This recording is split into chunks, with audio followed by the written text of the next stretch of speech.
Hola de nuevo, esta es la séptima lección del curso de mecánica teórica y ya en la sesión pasada vimos cómo se obtienen las ecuaciones de Lagrange a partir de combinar la segunda ley de Newton con el principio de D'Alembert. Entonces aquí hago para comenzar un pequeño resumen repitiendo cuál es el contenido de las ecuaciones de Lagrange. Entonces, como ya demostramos, si tenemos un conjunto de partículas, cuerpos en general, no necesariamente partículas puntuales, de tal forma que la configuración del sistema se puede dar a través de n mayúscula vectores de posición, los cuales se parametrizan en términos de un cierto conjunto de coordenadas generalizadas, que aquí están llamándose q sub 1, q sub 2 hasta q sub n, que es la notación tradicional.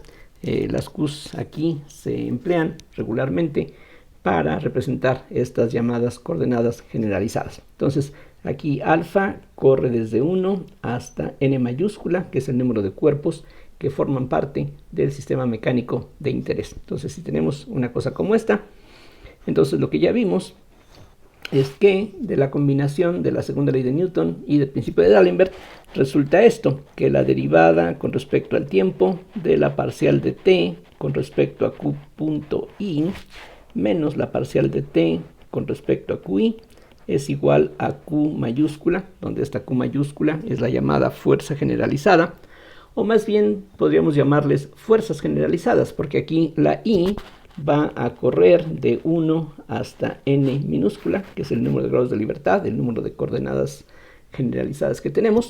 Esta q mayúscula, recordemos, se definió como la suma desde alfa igual a 1 hasta n de la fuerza aplicada sobre la partícula número alfa por la parcial del vector de posición con respecto a qi. Esa es la definición.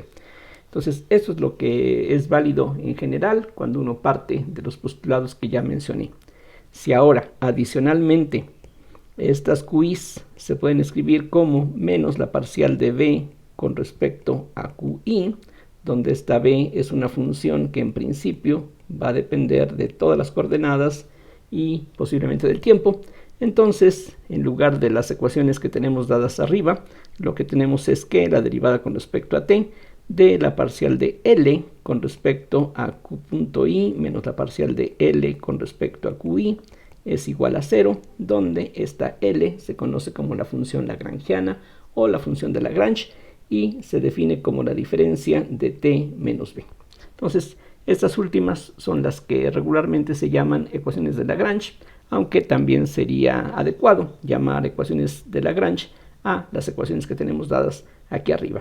T, recuerden, es la energía cinética total del sistema, es simplemente la suma de las energías cinéticas, y lo que vamos a hacer a continuación es ver una serie de ejemplos donde precisamente vamos a partir de los casos que ya habíamos estado tratando en las lecciones anteriores para comparar lo que se hace en un enfoque y en otro.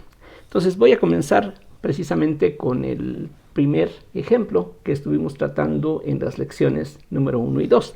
Lo que teníamos, si ustedes recuerdan o revisan, era un bloque de una cierta masa m mayúscula que tiene aquí una varilla o algún soporte de donde vamos a tener una polea que no tiene masa, que no tiene fricción, y hay una cuerda sobre esta polea. De este lado tenemos un objeto que está suspendido y lo que nos interesa es el movimiento mientras este cuerpo se encuentra en el aire, es decir, no chocando todavía con el suelo. Y de este otro lado la cuerda continúa, da vuelta en una segunda polea que también está unida a este bloque de masa m mayúscula, y finalmente esta cuerda está unida a algún soporte, una pared o cualquier otra cosa que funcione de manera similar. Entonces, ese es el problema que ya habíamos considerado. Habíamos visto cómo se atacaría de forma elemental directamente utilizando la segunda ley de Newton, y también ya vimos que aquí se satisface el principio de D'Alembert. Ya habíamos utilizado esta distancia como una coordenada generalizada. Aquí el sistema, aunque tiene dos cuerpos, solamente tiene un grado de libertad, lo cual se refleja en el hecho de que los vectores de posición que aquí nos sirven para conocer la configuración del sistema, esos dos vectores para esos dos cuerpos se pueden escribir en función de esta x solamente. De hecho, las expresiones que utilizamos antes son estas. R1 era simplemente menos x por y.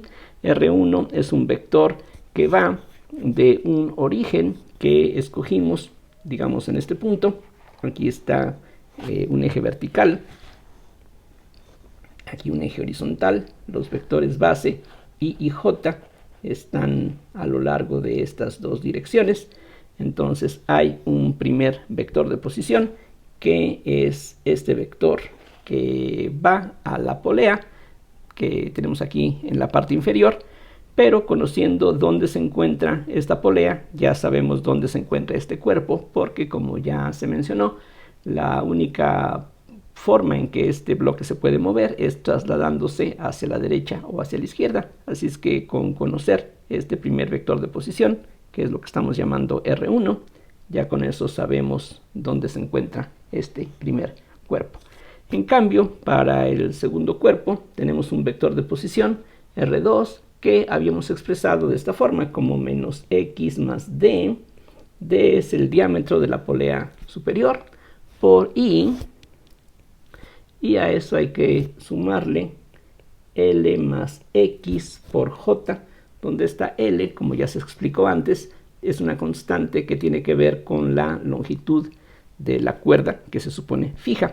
Este otro vector va del origen a un punto aquí sobre el bloque que está suspendido. Este es el vector R2 y esas son las expresiones en donde se pone de manifiesto que tenemos una sola coordenada. Vean que todo es función de la x, lo demás son constantes, y eso es lo que necesitamos para construir la función lagrangiana. Entonces, en este caso, las fuerzas aplicadas que actúan sobre estos cuerpos son solamente fuerzas de origen gravitacional. Aquí la fuerza aplicada sobre el primer cuerpo es simplemente menos mg por j, y la fuerza aplicada sobre el segundo cuerpo es menos mg por j también. Entonces podemos calcular cuál sería la única fuerza generalizada que aquí tendríamos. Recuerden, esta Q mayúscula tiene aquí una etiqueta que es I, la I corre de 1 a n, en este caso tenemos un solo grado de libertad, entonces va a haber una sola Q mayúscula. No vale la pena el ponerle subíndice porque nada más hay una de ellas, y en este caso esa Q mayúscula sería la suma de productos como lo que está aquí indicado. Entonces hago de una vez la suma. Entonces tomo la fuerza sobre el primer cuerpo, que es menos mg por j, y esto hay que multiplicarlo por la derivada de R1, que aquí está, con respecto a la única coordenada que hay, que es x. Entonces eso nos da menos i. Vean que el cálculo es muy parecido a lo que ya estuvimos haciendo antes, por ejemplo, para verificar que el principio de D'Alembert se cumplía. Y a eso hay que sumarle la segunda fuerza aplicada, que es esta. Entonces sería menos mg por j minúscula, menos m minúscula por g por j, por la parcial del segundo vector de posición, que aquí está, con respecto a la única coordenada generalizada que tenemos, que se llama x. Y en este caso, el resultado, como podemos ver, sería un menos i, y después tendremos más j. O sea, vean ustedes que al derivar este término con respecto a x, me queda menos i. Al derivar este término con respecto a x, queda más j. Pero i con j son ortogonales, así es de que este primer producto vale 0, lo mismo que ocurre aquí. El resultado solamente va a proceder del producto interior de menos mgj con j, así es de que lo que obtenemos es menos mg. La pregunta ahora es si esto que aquí obtuvimos se puede escribir como menos la derivada de alguna función con respecto a x. Es decir, lo que tengo que hacer es averiguar si esto lo puedo escribir como menos la derivada con respecto a x de algo. Y la respuesta es sí. si yo derivo mgx con respecto a x, obtengo justamente lo necesario para que la igualdad se satisfaga. Entonces, en este caso, decimos que las fuerzas generalizadas son derivables de un potencial, se pueden obtener a partir de un potencial, que de hecho podemos reconocer no es otra cosa más que una energía potencial gravitacional. Aquí la x, aunque la x es esta distancia, la x también tiene que ver con la altura, así es de que esta expresión la podemos asociar con el resultado elemental de física básica, en donde sabemos que la energía potencial gravitacional es masa por gravedad por altura. Vean que aquí la masa que interviene no es la masa de este cuerpo, sino la masa de este otro, y que la distancia x está relacionada, recordemos, con la altura en la que se encuentra este bloque, por lo que esto efectivamente lo podemos relacionar con la energía potencial gravitacional elemental que conocemos de la física básica. Entonces ya tenemos la función b, que en este caso se puede escoger simplemente como mgx. Vean que esta no es la única expresión posible. Aquí podríamos agregar absolutamente cualquier cosa que no dependa de x, va a desaparecer al derivar, así es de que esta b no es una función única, hay muchas opciones, pero esta sería la expresión más simple con la que podemos quedarnos. Lo único que necesitamos ahora es encontrar la función t que se requiere para construir la función lagrangiana. La b ya la tenemos, falta la t. La t es, recordemos, la energía cinética total del sistema. Entonces, para eso lo que tenemos que hacer primero es calcular las velocidades de estos cuerpos. Entonces, primero, la R1 punto sería menos x punto por i. Simplemente, si derivamos esta expresión con respecto al tiempo, eso es lo que se obtiene. Y en forma similar, si derivamos este segundo vector de posición con respecto al tiempo, es fácil ver que R.2 es igual a menos x punto por i más x punto por j. Por lo tanto, la energía cinética ya la podemos escribir de inmediato. Sería un medio de la masa del bloque aquí más grande por su velocidad al cuadrado, y su velocidad al cuadrado es el producto de este vector consigo mismo. El resultado es simple y sencillamente x punto al cuadrado, lo cual no resulta nada raro, porque como la x es esta distancia, x punto es la velocidad con la que esta distancia varía en el tiempo, así es de que la energía cinética pues tiene que ver directamente con eso. En cambio, para la energía cinética del cuerpo que está colgando, tendríamos un medio de su masa por su velocidad al cuadrado. Lo que tendríamos que hacer es tomar este vector y multiplicarlo en producto punto consigo mismo. Y el resultado de eso, como ustedes deben de poder apreciar, es x punto al cuadrado más x punto al cuadrado. Este resultado tiene que ver con lo que vimos en las primeras lecciones, por el hecho de que este cuerpo va a estarse desplazando al mismo tiempo hacia abajo y hacia la derecha, una vez que soltemos este cuerpo y la gravedad haga que todo el sistema se mueva. Aquí esas consideraciones geométricas ya resultan de una manera automática. Entonces, ¿qué cosa es lo que tenemos al final? Esto se puede escribir como un medio de m más 2m por x punto al cuadrado, como pueden ver ustedes. Y por lo tanto, la función lagrangiana para este sistema con esta coordenada generalizada que aquí hemos escogido, si hubiéramos utilizado alguna otra coordenada generalizada, la expresión que vamos a escribir sería algo diferente con otra coordenada, pero el resultado al final tiene que ser enteramente equivalente. Entonces, en este caso, la diferencia de t menos b sería, para la t, tenemos un medio de m más 2m por x punto al cuadrado.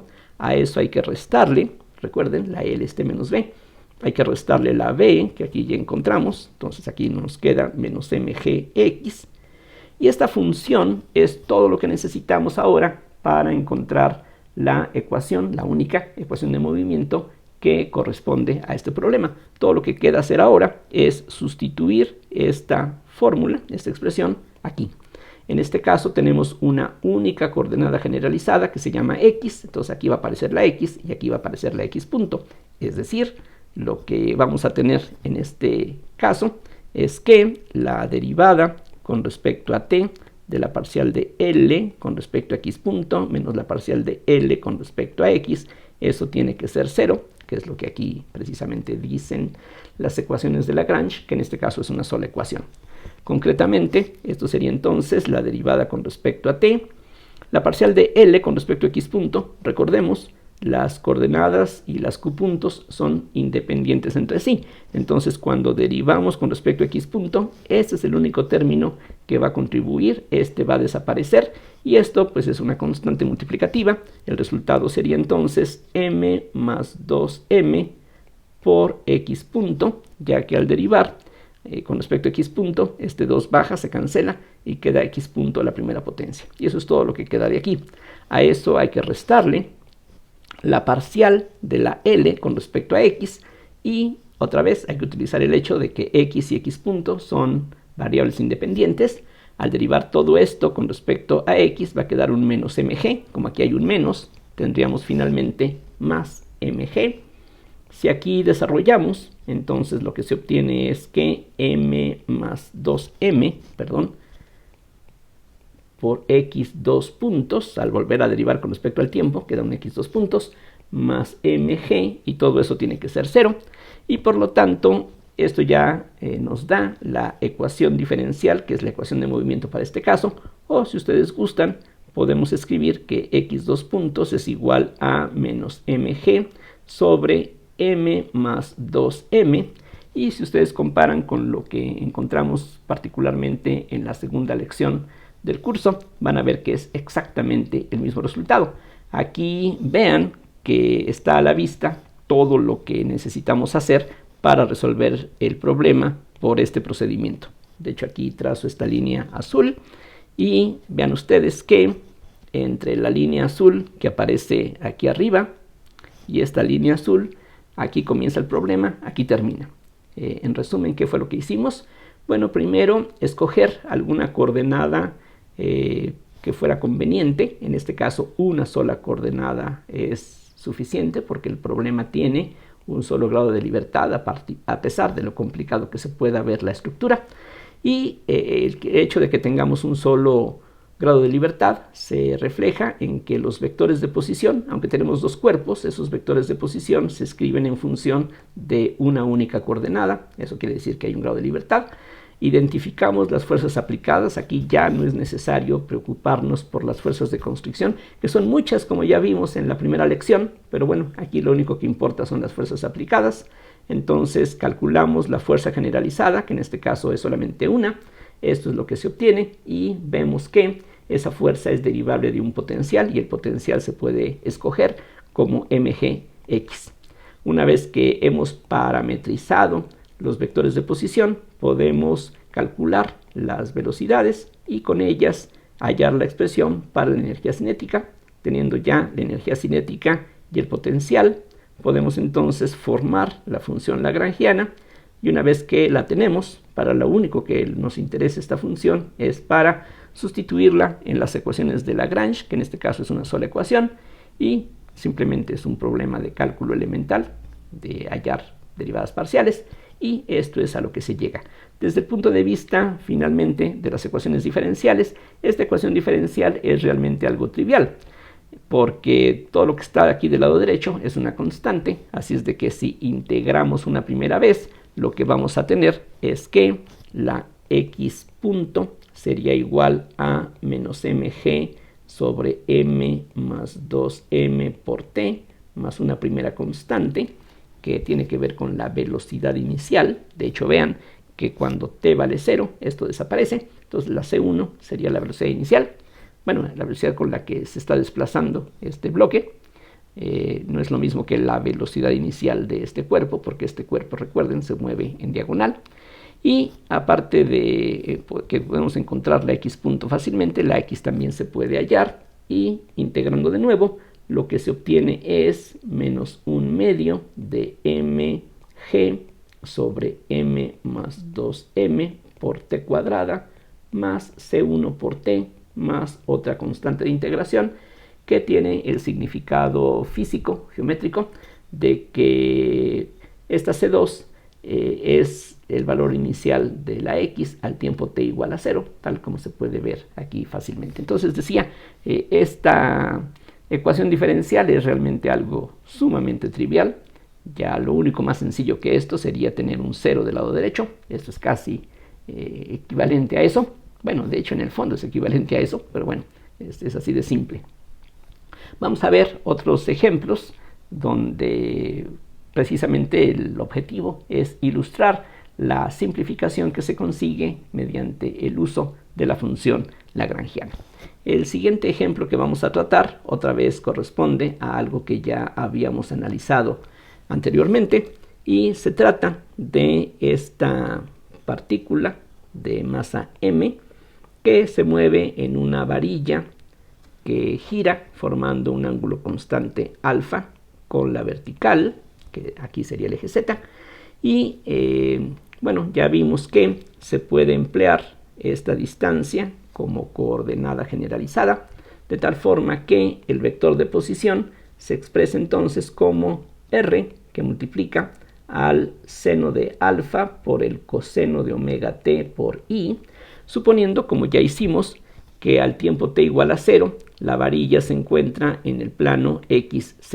El eje x es este que está aquí, este es el eje y, y las demás componentes son seno de alfa, seno de omega t por j, más el coseno de alfa.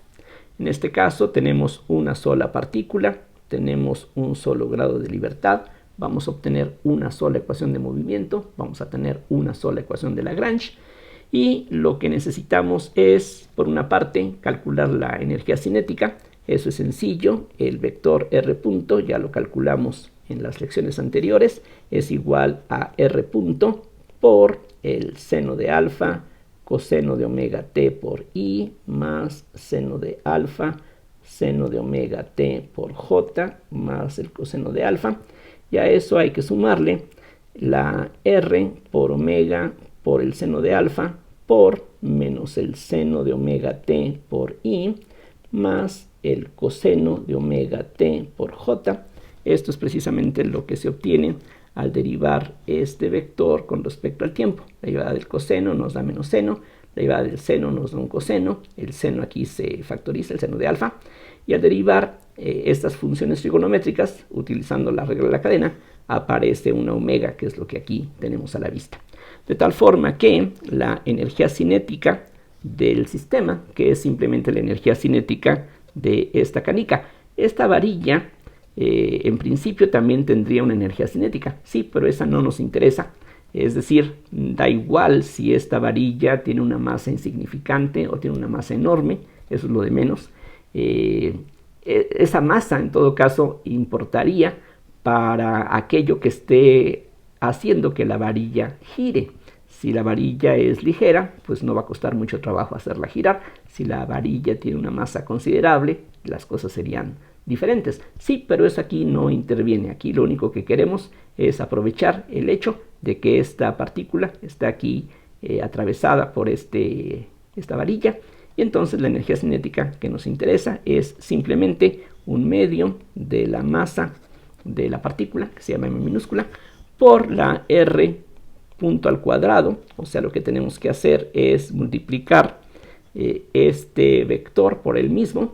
Lo que vamos a obtener es equivalente a lo que resulta de elevar al cuadrado un binomio de números reales. Es decir, como el producto punto es conmutativo y es distributivo sobre la suma, esta suma de vectores al cuadrado es el cuadrado del primero más el cuadrado del segundo más el doble producto del primero por el segundo, donde ese producto es el producto punto.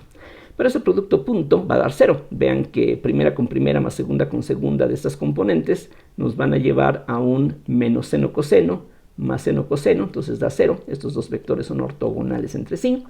Además, este vector es un vector unitario, lo mismo que este. De tal forma, lo que vamos a obtener es r punto al cuadrado más r cuadrada omega cuadrada seno cuadrado de alfa. Eso es todo lo que queda para la expresión de la energía cinética. Por otro lado, la fuerza generalizada, la única que hay, sería igual a la fuerza aplicada sobre este cuerpo por la parcial de R con respecto a la única coordenada que hay. Y aquí la única coordenada se llama precisamente R minúscula. Aquí, bueno, espero que no sea confuso el hecho de que estemos utilizando la misma letra R para la coordenada que para el vector de posición.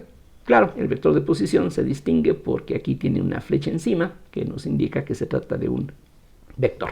Entonces, la fuerza aplicada otra vez sería la fuerza gravitacional, así es de que esa fuerza se puede escribir como menos mg por k, en este caso, el vector unitario a lo largo del eje z, y eso hay que multiplicarlo por la parcial de este vector r con respecto a la coordenada r, y eso nos da todo este vector que está dentro del paréntesis. Entonces simplemente tengo que copiarlo, aunque bueno, un poquito es perder el tiempo porque la mayoría de los términos van a desaparecer.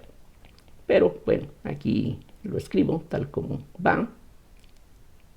Perdón, ahí sería el seno. De todas maneras se va a cancelar. Aquí de hecho me faltó el vector unitario k. Y al hacer el producto punto, lo que va a ocurrir es que este término y este término desaparecen porque el vector unitario k es ortogonal a i y a j. K por k es 1, así es que lo único que vamos a tener es menos mg coseno de alfa. Entonces esto es igual a menos mg coseno de alfa. Y la pregunta es si esto se puede escribir como menos la derivada de alguna función, que sería la función potencial, la b mayúscula, con respecto a la única coordenada que hay, que en este caso se llama r. Y otra vez la respuesta es sí. Si yo aquí escribo mgr coseno de alfa, esa sería la expresión más sencilla que hace lo que necesitamos. Al derivar esta expresión con respecto a r, como mg y alfa son constantes, esto es lo que se obtiene, y entonces eso quiere decir que podemos escoger la b como mgr coseno de alfa. Ustedes pueden darse cuenta de que r coseno de alfa no es otra cosa más que la altura de esta canica con respecto al plano XY. Esta altura es precisamente r coseno de alfa. De tal forma que esta b no es otra cosa más que masa por gravedad por altura, que es otra vez la fórmula elemental de la energía potencial gravitacional que conocemos de los cursos muy básicos de mecánica. Y pues esta regularidad es algo que se sigue cumpliendo en todos los casos. Entonces, en este ejemplo, la lagrangiana, que es t menos b, sería m sobre 2 por r punto al cuadrado más omega cuadrada seno cuadrado de alfa por r cuadrada. Aquí simplemente pongo las constantes a la izquierda de las variables, que es más o menos la tradición, y a eso hay que restarle la b, que es mg coseno de alfa por r. Aquí las únicas variables son r y r punto, todo lo demás son constantes. Entonces la única ecuación de movimiento que tenemos es esta, d en dt, parcial de L con respecto a R punto, es la única coordenada generalizada que tenemos, menos la parcial de L con respecto a R. Entonces otra vez el problema se reduce esencialmente a calcular derivadas. Entonces la parcial de la L con respecto a R punto la podemos ver de aquí. Aquí es el único término donde aparece el R punto, así es de que eso nos da MR punto exclusivamente. Y a todo eso hay que restarle la parcial de la L, que es esto con respecto a R, y la R aparece en estos dos lugares.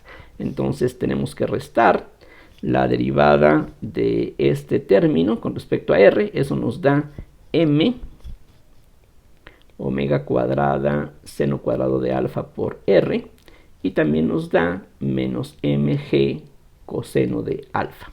Si uno desarrolla la derivada que está allí indicada, esto entonces nos da mr2 puntos menos m omega cuadrada seno cuadrado de alfa por r más mg coseno de alfa. Y ustedes pueden ver que esta ecuación diferencial lineal inhomogénea con coeficientes constantes es la misma ecuación que obtuvimos anteriormente directamente empleando el principio de D'Alembert, que aquí está pues ya contenido en las mismas ecuaciones de Lagrange. Entonces aquí de nuevo trazo esta línea color azul, simplemente para que apreciemos lo que se tuvo que hacer en este problema. Nuevamente, las fuerzas de constricción ya no es necesario tomarlas en consideración. Aquí simplemente partimos de escribir el vector de posición del único cuerpo que nos interesa. En el problema anterior eran dos, aquí nada más es uno. Necesitamos una sola coordenada. En el problema anterior también era una sola coordenada. Bueno, aquí esa coordenada se llama R. Entonces, una vez que hacemos la parametrización del vector de posición, calculamos la derivada, tarde o temprano la necesitamos, pero aquí una ventaja es que solamente se requieren primeras derivadas, no necesitamos segundas derivadas como lo que ocurría cuando hacíamos uso directamente de la segunda ley de Newton o solamente del principio de D'Alembert. Aquí todo termina con calcular primeras derivadas porque esta velocidad instantánea la necesitamos para calcular la energía cinética, que aquí está. Y por otro lado, en este ejemplo, otra vez ocurre que la fuerza generalizada es derivable de un potencial, y este potencial no es otra cosa más que la energía potencial gravitacional elemental. Y con esas dos funciones, esta t y esta b, construimos la función lagrangiana, la cual no necesita tener ningún significado físico. Para lo único que queremos esta L es para que, al sustituirla en las ecuaciones de Lagrange, que en este caso es una sola ecuación, obtengamos la ecuación de movimiento, que en este caso, bueno, es una ecuación que tampoco es algo complicado, no es algo tan trivial como lo del ejemplo anterior, pero ya vimos en las lecciones anteriores cuál es su solución. Ya vimos que a partir de aquí, pues todo es idéntico a lo que habíamos hecho anteriormente. Una vez que llegamos a la ecuación de movimiento, no importa si utilizamos la segunda ley de Newton, no importa si hicimos uso del principio de D'Alembert, no importa si hemos utilizado la función lagrangiana, uno termina con una misma ecuación de movimiento, así debe de ser. Y la forma que tiene esta ecuación, pues simplemente depende de la naturaleza del problema y de la coordenada, en este caso, que hemos escogido. Si hubiéramos usado otra coordenada diferente, posiblemente la ecuación tuviera una forma distinta, pero el resultado tiene que ser absolutamente equivalente en términos geométricos o físicos. Así es de que, otra vez como dije, el problema de resolver las ecuaciones diferenciales aparentemente es el mismo por cualquiera de estos caminos. Sin embargo, vamos a ver más adelante que el uso de la función lagrangiana nos permite abreviar algunas cosas. Vamos a poder detectar a primera vista, en algunos casos, o en otros casos con un poquito de esfuerzo, vamos a poder encontrar cantidades conservadas que nos van a simplificar la solución de las ecuaciones diferenciales que aparecen. Entonces, aunque las ecuaciones que obtenemos, las ecuaciones de movimiento, son absolutamente equivalentes por cualquier camino, vamos a ver que la función lagrangiana encierra todavía algo que es de mucha utilidad. No solamente nos lleva a las ecuaciones correctas de movimiento, sino que también nos va a servir para descubrir, en algunos casos, algunas cantidades conservadas que nos van a servir para simplificar la solución de las ecuaciones de movimiento. Un ejemplo también ya considerado anteriormente, que otra vez nos sirve de ilustración del uso de las ecuaciones de Lagrange, es el caso del péndulo simple. Entonces lo que teníamos era una cosa como esta. Aquí tenemos un soporte de donde está pues unida una varilla de longitud fija, y en este extremo tenemos una masa m que está siendo expuesta a un campo gravitacional uniforme de aceleración g. Ya habíamos visto que en este problema se puede usar un ángulo como coordenada generalizada, y vean que en los ejemplos que hemos tratado en esta lección, las coordenadas generalizadas han sido longitudes en los dos casos anteriores, y ahora vamos a utilizar un ángulo, pero insisto, las coordenadas no tienen por qué ser algo tan directamente interpretable en términos geométricos. Puede ser algo que simplemente por razones algebraicas puede resultar de nuestro agrado o de nuestra conveniencia. Entonces lo que habíamos hecho era tomar el eje X para acá y el eje Y en esta dirección, lo cual es un poquito diferente a las costumbres que regularmente empleamos, pero nos conviene hacer así las cosas porque entonces el vector de posición con respecto a este origen de este cuerpo se expresa como la L por el coseno de teta por I más el seno de teta por J. Por eso nos conviene escoger así las cosas, porque la expresión que obtenemos pues es algo bastante familiar. Ahora, aquí en esta lección lo había omitido, pero antes de que termine la lección lo vuelvo a repetir. Aquí estos ejes tienen que estar fijos con respecto a algún sistema de referencia inercial. Cuando nosotros calculamos la energía cinética en particular, se supone que estamos calculando la energía cinética del sistema mecánico con respecto a algún sistema de referencia inercial. Entonces aquí lo repito una y otra vez, esto es algo fundamental. Es decir, así como en la segunda ley de Newton, que fue el punto de partida desde la lección número 1, aquí sigue presente en esta forma. Aquí está de alguna manera oculto el requisito de que tenemos que hablar de sistemas de referencia inercial. Cuando hablamos de la velocidad, esa velocidad tiene que estar referida a algún sistema de referencia inercial. Entonces aquí suponemos que este es un sistema de referencia inercial y entonces este sería el vector de posición, y a partir de esa expresión podemos calcular de inmediato la velocidad instantánea. Esa velocidad instantánea sería L, que es una constante, por teta punto por menos el seno de teta por I más el coseno de teta por J. Con eso entonces ya podemos de inmediato calcular la energía cinética del sistema, que sería un medio de la masa de esta partícula que se encuentra en este extremo, y eso hay que multiplicarlo por el cuadrado de la velocidad. Este vector, como ustedes deben de darse cuenta, es un vector unitario, así es de que lo único que vamos a obtener es L cuadrada por teta punto al cuadrado.